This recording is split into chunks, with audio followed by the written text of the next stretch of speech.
Hi there, it's Bill with the Doomer Bloomer podcast. Now, if you're a listener to the show, you know that I've been doing this for a long time. But now there's an easier way to make a podcast. If you haven't heard about Anchor, let me explain. It's free. There's creation tools that allow you to record and edit your podcast right from your computer or phone.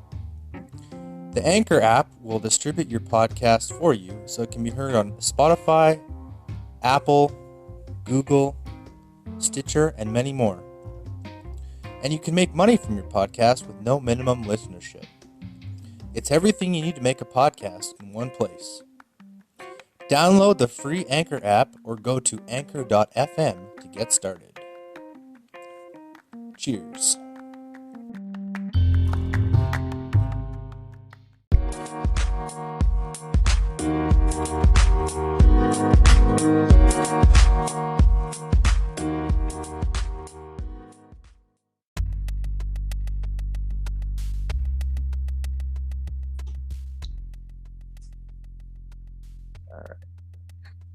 All right, welcome back to the Doomer Bloomer podcast with Will S. We're talking about the hero's journey, 30 to 45 minute episodes. Today on the podcast, I have a gentleman who's originally from India, country of India, now lives in Maryland. He is the host and CEO of Financial Chakras. Hey Ash, tell me a little bit about yourself and what you do and what you're all about. Yeah, hey buddy, listen, those of you who are here, first of all, thank you so much, William, for having me here. I really appreciate you, my friend. And those of you who are watching and listening, I want to say thank you for listening. I really appreciate you guys. And I want to let you guys know that I want to send out a prayers for you and to let you know that may universe bring you all the health, wealth, happiness, and full of joyful life, that you always deserve. Okay, so I just want to let you know that. And as I begin and just let you know about briefly about my past, so I came here from India in '89 with $20 to know English. I grew up in Maryland. I basically ran into financial services in 1994. And I wasn't bad, I was pathetic. I had to blackmail my dad through my mom to get my first sale. And eventually I built a pretty successful financial services career. I became a financial planner, was managing over $300 million. Eventually started my own company, built that successfully. Have helped over, I became a consultant and a speaker a long time back, and have helped over 5,000 businesses. And I have received a congressional honor for my work. I've taken several businesses over $1 million in revenue, and I have helped. I wrote a book called Sell Like Crazy back in about 2010, and now my new book that's coming out is called Financial Chakras. So in a nutshell, that's a little bit about me. But as you know, it's not about me; it's about you. So go ahead, William. Yeah, I just want to say I really love your story. It really caught my attention. It's a real, what I would say, doomer to bloomer story. So where are you right now on your hero's journey? Are you familiar with the hero's journey? So please elaborate. I would love to get a little bit more insight on this. So the hero's journey, in a nutshell, is about starting out. It comes from, there's technically actually 12 stages. So you're starting out in an ordinary world. This is the hero exists and his present story begins, and it's oblivious of his adventures to come. There's a call to adventure, the refusal of the call, just like in The Hobbit. You meet the mentor, you're crossing the threshold, you test your allies, your enemies, you approach the innermost cave, you go through an ordeal, and generally you come out the other side a more complete person. That's kind of what the hero's journey is about. So are you, do you feel you're on the other side of your hero's journey and this is about giving back now? That's the question. Are you? Yeah, basically, like, William, is that, look, I'm fortunate, right, to come here. I mean, like, within 1 year after coming here, we bought a house. So we had our dream, right there and there. I mean, obviously we worked really hard and things like that to make that work. But that was definitely a piece of our dream.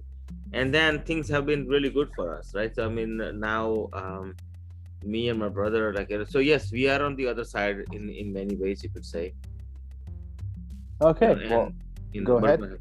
Please go ahead. Yeah, I appreciate it. It's like I said, you're what's what I call a doomer to bloomer path. So, good for you. The next question I have is, what is one thing you had known when you began your career, and what would you like to share with our audience? What piece of wisdom could you give them? So the one thing that I know for sure, when we came here, I mean, obviously, look, there's doubts and uncertainty and scarcity and all that stuff, right? But the one thing I have known is that not only I have me, but we have each other as a family, and that has been the cornerstone of everything. And what I would say to the people is that if you are in a situation that you're looking to get out of, I want you to know that you could think of me as an extended family, and if I can help in any way, I would be happy to help you. Oh wow, that's awesome. So what would you feel like, what would you feel is your biggest failure, and how did you learn from it? So basically, like, failures come and go, right? So like, when I came here and all that, so I've always been one of these naughty kids in the house. I've been one of the troublemakers, or a misfit in many ways, as Steve Jobs says it, right? So when I'm looking at it, I've always been the kid that has been causing issues in the house. Now, what I would say is that has been a blessing and a gift in many ways. Now, as I was successful, and as I really, started to grow as a human being, and really started to grow myself, individually in the financial career. What happened was, after 2004, I started my company. I was going from, like, a first year we did about 800,000. The second year was 1.7 million. Third year was about 4 million. Fourth year was about 5 million. So as I was growing, and I was really on a really nice, smooth uphill curve. So what happened in this process is, I'm feeling good, feeling fantastic. Somebody scammed me, and it really hurt me really badly. And when it hurt me, I'm an introvert person, so I go within whenever something happens. So I went within. I was really quiet. I wasn't talking to anybody. But my grandfather was my hero. So my mom had a postpartum depression. So, like, since I was born, they put me with my grandparents. So because my grandfather was my hero, we always talked about everything. Yoga, meditation, chakras, family, business, finance, everything, right? So that day we were talking about chakras, and as we were talking about chakras, we were trying to understand, so he was just telling me all these things, and I went within, and I just started crying, and he asked me why am I crying. So I told him what had happened. And what happened was that he helped me understand where the issues were internally, emotional issues, and particularly spiritually, where I was really hurt. So we addressed those issues. We aligned my chakras, and then I felt really, really good. And my bounce back from that went from 5 million to 10 million, like literally just like it jumped, right? So when that jumped, I asked him a question. I said, has anybody proven how chakras exist in finances? And when I asked him the question, he said, that has never been done before, because now I'm taking what's what's basically a principles of the body and making it really real and practical, you know. So as we were discussing these things, and you know, what I found is when you put chakras in specific order, it becomes the rule for the universe. And I said, okay, so I love this idea. So I started taking it further, and you know, I literally went from 5 million to 10 million next year by doing certain things. So I would say that if anybody who is like listening to this, like when you're listening to this podcast, I want you to just get one thing clear in your mind, that in your heights of anything that you're doing, trouble will come.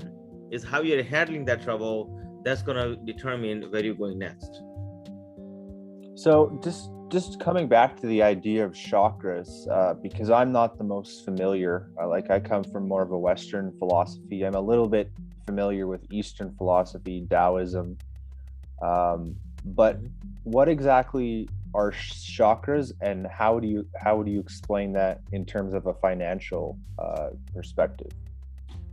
So first, let me go into what chakras are. So chakras, you know, William, there are, so inside of our body, there is they start from base of your spine, and then they go up. There are 7 major chakras in your body. So chakras are, you can say, they're pinpoints in your body.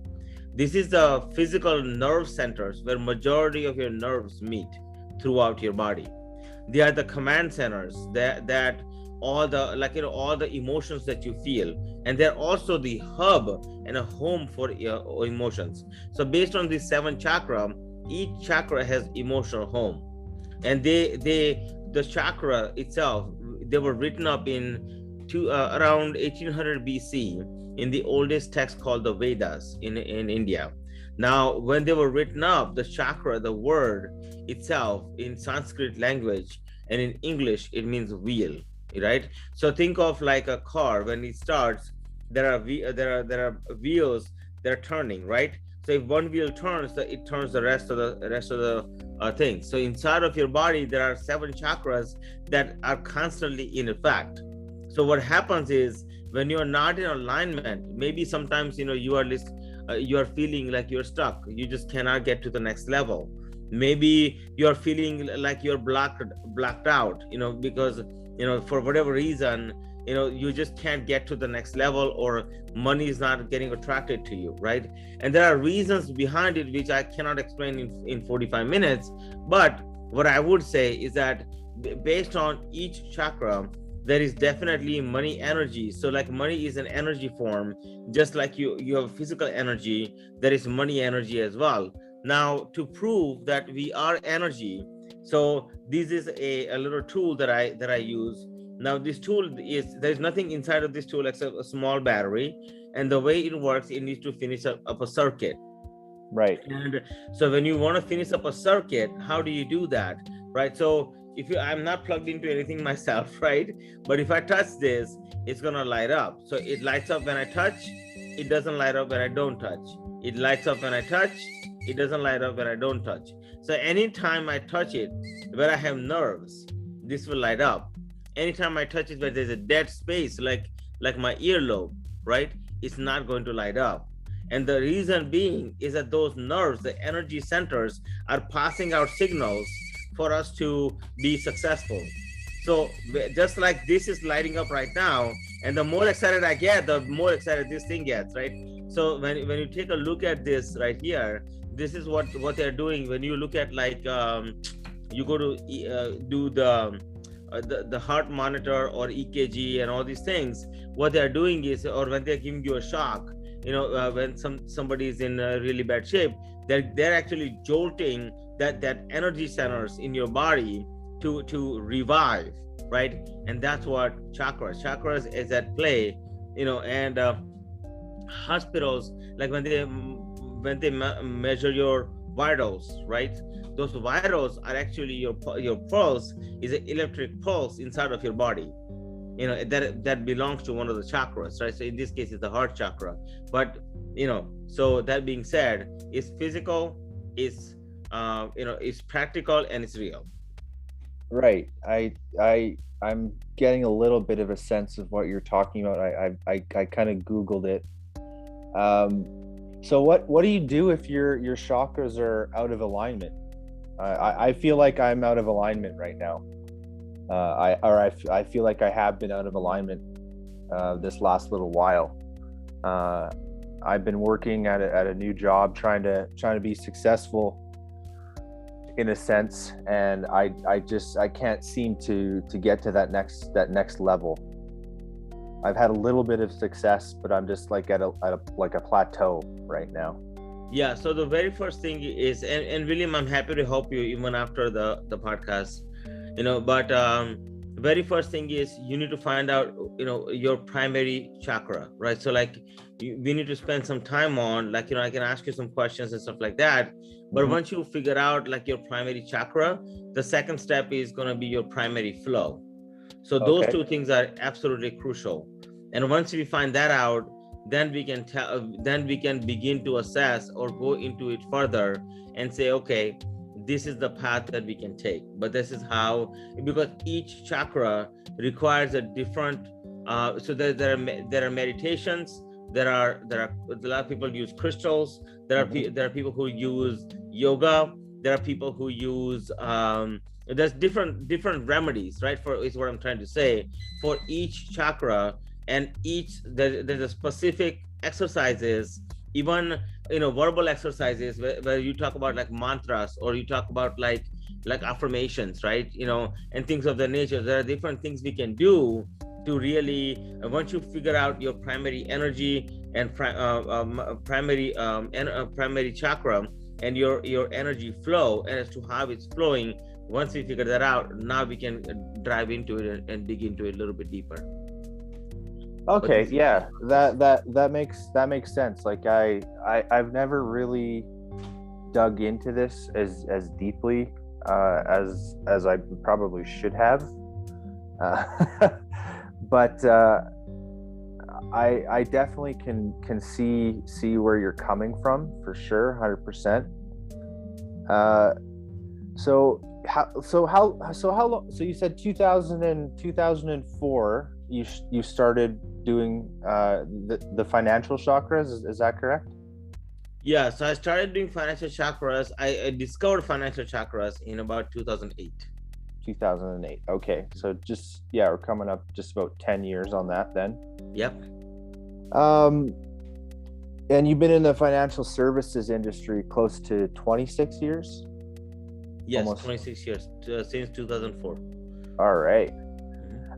What advice would you give someone wanting to pursue a career similar to yours? So I would say, number one, so look, my career path has not been normal. I mean, I'll be honest, because I had to take my insurance exam, 8 times because of my English barrier. I had to take my investment exams a few times to pass them. But what I would tell you is that, when it comes to the career path, right? When you're following a financial career, number one, just know it's a very lucrative career, right? So in terms of career is concerned, it's probably one of the best careers you're going to get your hands on. Okay.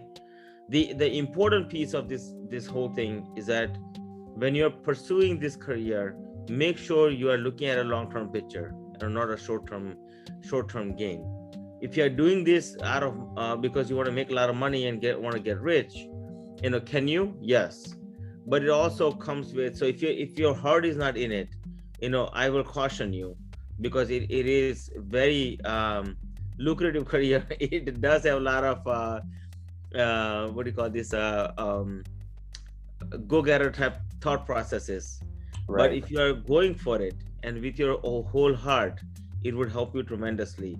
Go in with a mindset of like making sure that you really want to help other people, because you can make such a tremendous difference, in this career. Like, and I've had people, like my very first person that I touched in 1994, when I didn't even know what I was doing, right?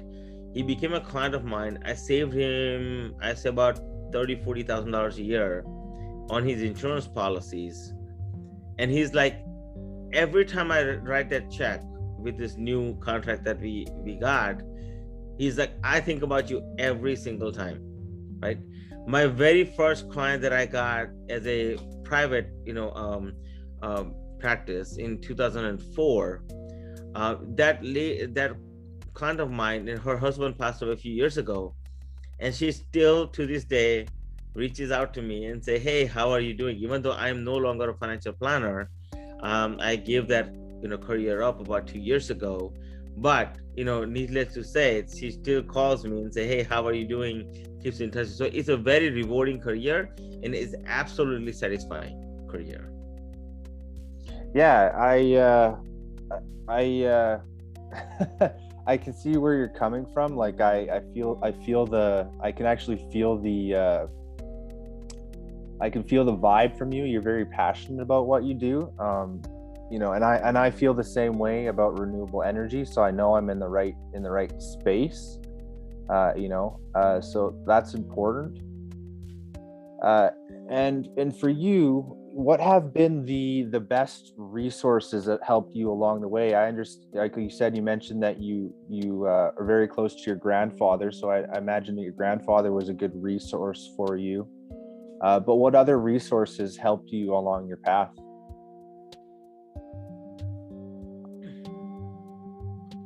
So I have been a big advocate of self-help. Like, one of the things with my grandfather, we always discuss like philosophy and different religions and, different, what do you call this? Different things about life, right?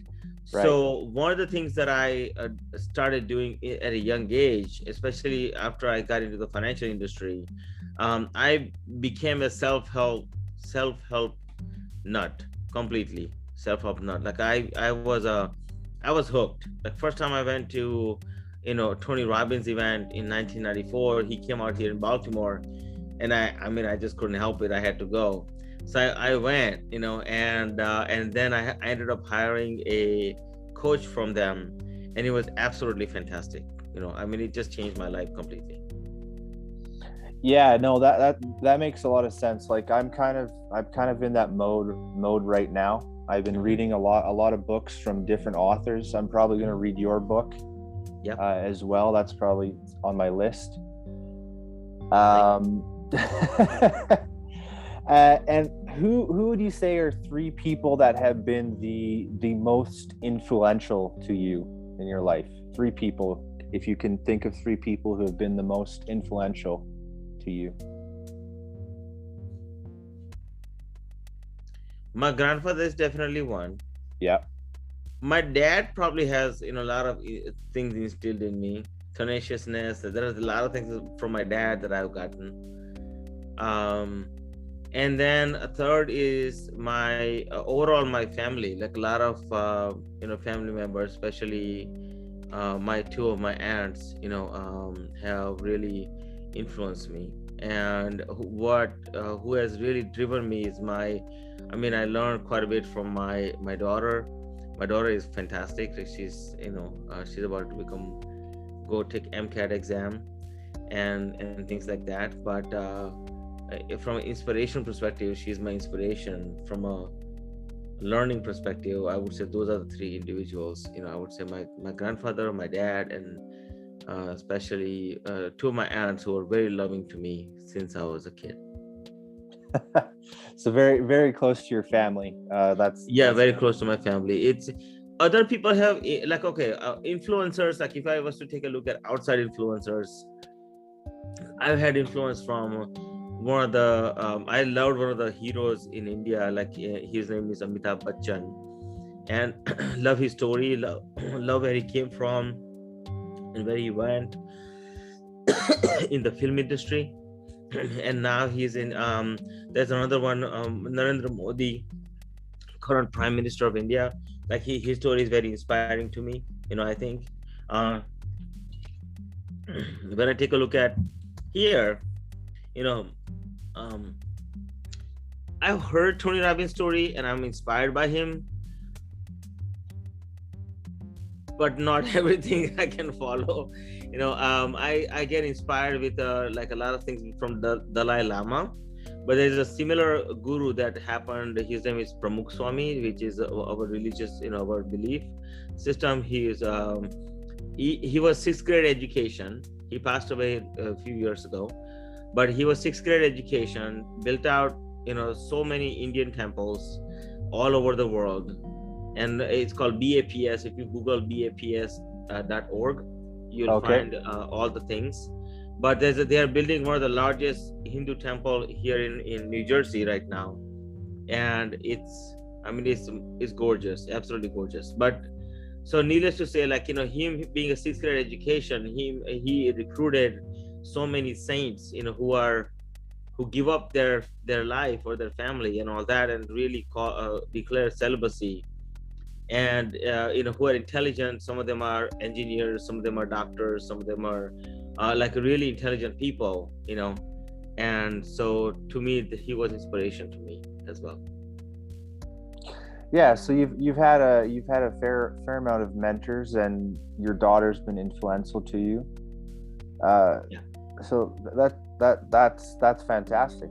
And that's I don't know, I'm finding that's kind of what life is about. Like, I'm in my early 30s right now, and this is probably the first time in my life where I've actually really actively started to reach out to people and try and get their knowledge and have an exchange of information and knowledge. And lately, like, I've been attracting people that have been helping me, especially through the podcast, and I'm sure listeners are getting a lot of help from it too. Like, just rethinking about how you live your life, and how do you make your life into something, mold it into something that you're proud of, like living up to your potential, right?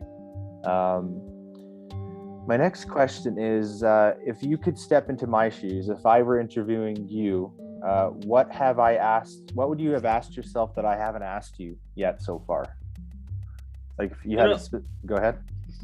So William, I would say there's nothing that you could have. I think some of the questions you asked were very good, actually. Thank you.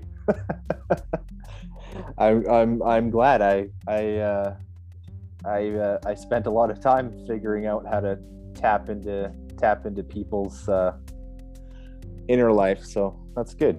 I'm glad. Thank you. And what could you do, like, as a doomer? Because this podcast is about trying to help doomers, people who are in a negative headspace, negative mind space, maybe in a bad situation financially, physically, relationship wise.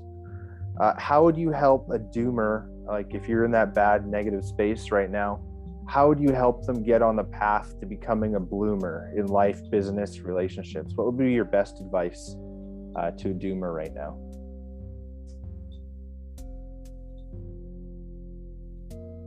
I say, like, if you're in the space of, like, being a doomer, and you really want to get into the bloomer stage, right? Number one, be one with yourself. Mm-hmm.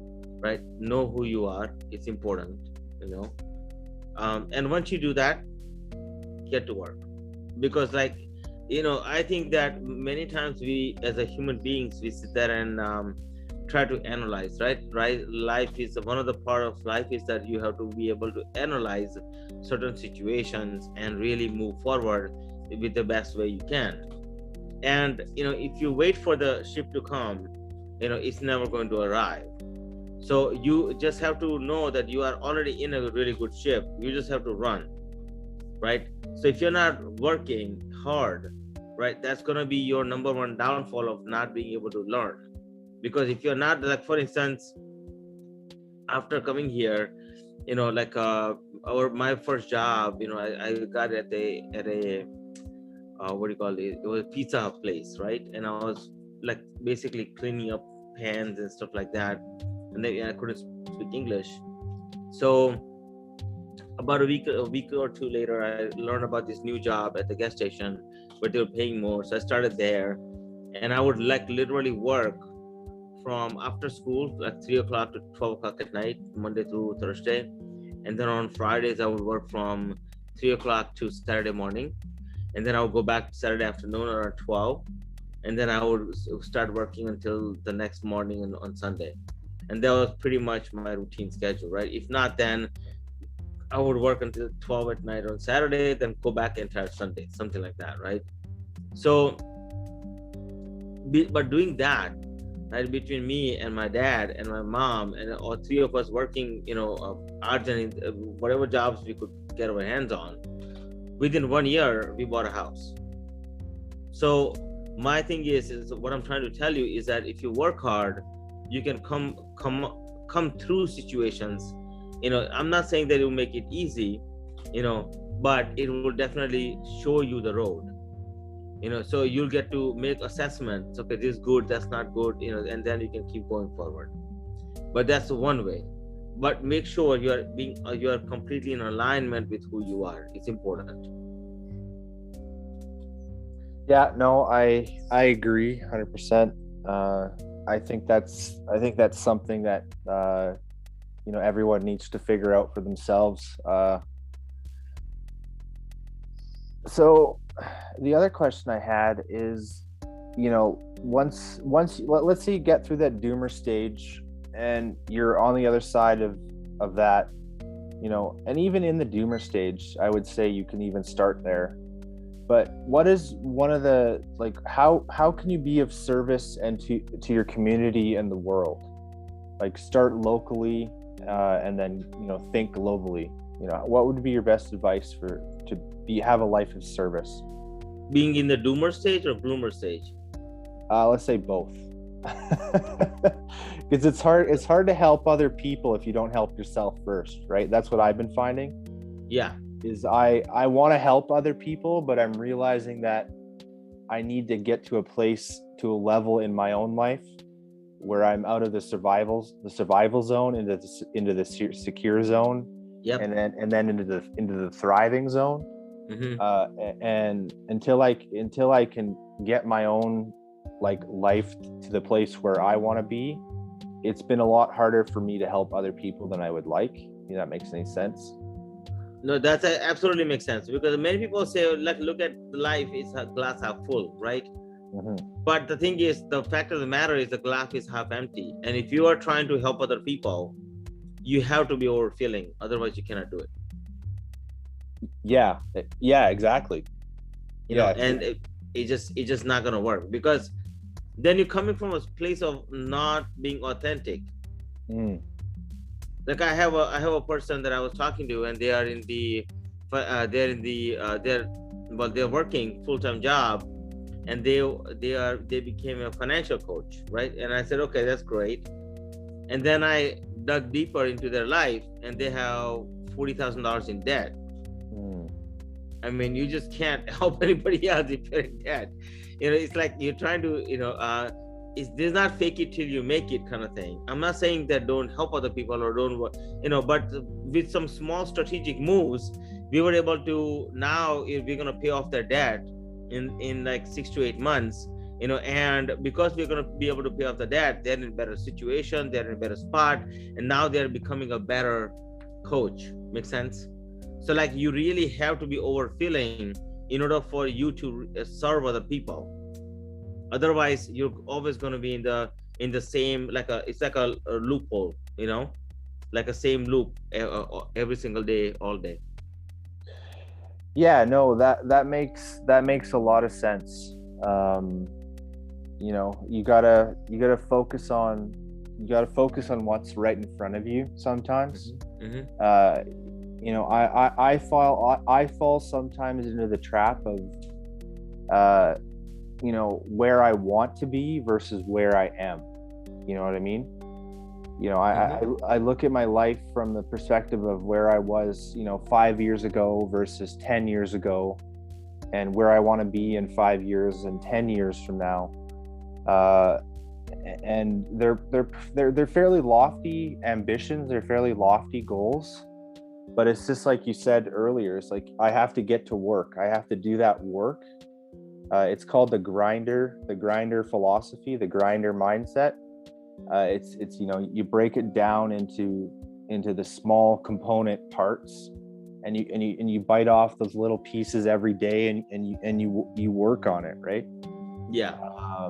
You know, like right now, like I transitioned from, you know, working for somebody else to working for myself by, you know, working on like selling solar from home. I work on this podcast, you know, but I don't expect to get money out of this podcast. That's not the goal of the podcast. The podcast is to provide value to people, right? To meet interesting people, and get the message out there, right? That's what this podcast is about. So yeah, I appreciate your time. So where's the best place for listeners to connect with you online? So they can go to two different places. If they just Google my name, Ash Shukla, so it's ASH and last name is Shukla, SHUKLA, and you should be able to find me. But if you go to ashshukla.com, you'll see my website, my personal website. If you want to see my business side of me, go to financialchakras.com, financial chakras.com, chakras.com. And if you look at financialchakras.com, you'll get everything you need to know about business and how I can help you. Maybe, you know, you're stuck, you know, you're blocked off, or you are, you know, you don't know like how to unblock yourself and things of the nature financially, or even business wise. I'm happy to help. Excellent. And I'll put all of those links in the description of the podcast. And when this gets onto YouTube as well, all that information will be there. Bit of a bio. Yeah, so that's great. Is there anything you'd like to end the episode with, Ash? Any final closing thoughts? Yeah, I mean, you know, I'm so thankful, William, that you're doing this podcast. I really appreciate you, my friend. As I said, you know, I think that what you're doing for the world is absolutely fantastic. And those of you who are listening, I want to tell you that, you know, my prayer is real. I pray to the universe to give you the health, wealth, and happiness that you deserve. And I want to let you know that if you ever need anything, please feel free to reach out to me.